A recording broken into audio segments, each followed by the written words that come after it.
Hello, my name is Shota. I work for Hilti Japan as a product manager. I recently come back to Japan and I really miss Japanese noodle. Udon. It brings me back my mouth's nostalgic taste. Yeah. First step of the process is making udon noodles. This is important highly chewy udon I could make it, but it is hard to do by hand. In that case, I could make it with Neuron T500. Of course, I could use it with Hilti insert, and the combination of the two and inserts is good. Next step is stretching udon noodles with this Ultimate Diamond Quadrill SPX.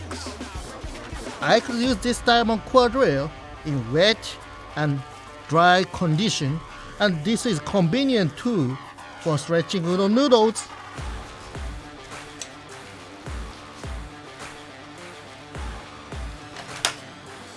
Next step is cutting udon noodles. I mainly cut with kitchen knife, but today I try with SMT6. You could see this works for cutting, even udon cutting. How fantastic tool is! Next step is cutting green onion. I could cut it with STR4. Cutting speed is awesome. Okay, next step is boiling udon noodles. But I won't use fryers for cooking because some areas it's strictly prohibited to use fryers in Japan. So I use NHG6 for boiling udon. It's enough for heating. Next step is drawing cold water. However, I try sucking it with BC4X. This is also very important step for how chewy taste it has. You see how powerful this tool has. I really miss nostalgic taste. That's Kamatama style.